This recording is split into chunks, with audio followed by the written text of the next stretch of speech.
Hi guys, it's me, Mikais Ganap, 23 years old, 5 years CKD patient. Tara, samahan nyo pala kami ngayong araw dahil birthday ng uncle ko ay eto, maliligo kami. Pangalan pa lang ng resort ay na-excite na talaga kami. Kakabukas lang kasi netong resort na to dahil birthday ng uncle ko ay doon nila naisipang maligo at mag-celebrate. Medyo may kalayuan din pala to sa amin. Kaya maaga pa lang, alas 7 ng umaga ay nagready na pala ako dito dahil sasama ako. Kasi pati ako ay excited na rin talaga. 7:30 pa lang ng umaga ay lumarga na pala kami dito.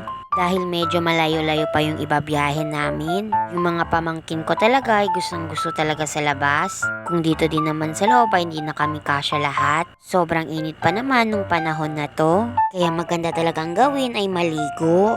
Ako kahit hindi naman ako naliligo ay sumasama ako. Dahil nga naboboring ako sa bahay. Higit 2 oras lang pala yung biniyahe namin at nakarating na pala kami dito. Yung dating Ecozone Resort, ngayon Dinosaur Water Park Resort na. Pagkarating pala kami dito ay pinapasok na kami kaagad. Hindi pa pala dito yung entrance, doon pa talaga sa loob. Nakakamiss lang talagang bumalik dito. Nung bata kasi ako, naalala ko, kada birthday ng lola namin ay dito sineselebrate. Nung panahon kasi nun ay sobrang mura lang talaga. Pero matagal na panahon na yon, siguro 10 years na yung nakalipas. At pagkarating pala namin dito sa may entrance ay sobrang dami pala talagang tao. Dinudumog pala talaga ng tao dito. Lalong-lalo na ngayon ay walang pasok dahil nga holiday. At nandun pala yung uncle ko, nagbabayad na siya ng entrance fee. Dito pala banda yung cottage namin, kaya eto, naglibot-libot muna kami. May mga iba't ibang rides din pala sila dito. Kung sawa ka ng maligo ay pwede kang mag-zipline. At may iba pa. Ito din pala yung pinagmamalaki nilang mahabang zipline. At etong cottage pala yung inavail ng uncle ko. At after din pala nilang mag-picture-picture dito at kumanta ng happy birthday, ay eto, kumain na rin kami. Flex ko din pala dito yung mga pinsan kong magaganda.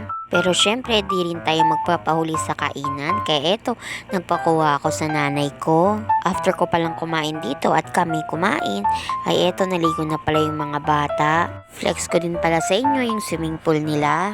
Madami din naman silang swimming pool dito sa iba-ibang parte nga lang. Dito sa taas ay pambata, habang dito naman sa may baba ay medyo may lalim. Kung saan banda pala kami sa may cottage ay mainit lang talaga. Dito kasi talaga nakaparang yung araw, lalong-lalo na sa pagpatak ng alas 2 ng hapon. Hindi naman ako nakaligo dito dahil hindi naman talaga pwede. Dahil alam nyo na may PD catheter tayo. Bandang alas 4 ng hapon ay medyo wala na talagang katao-tao. Mabibilang mo na lang talaga yung tao dito ngayon.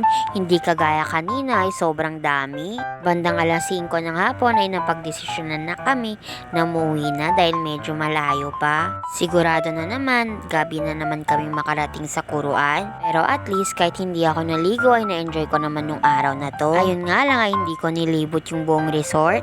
Pero okay lang yun. Kaya hanggang dito na lang. Salamat!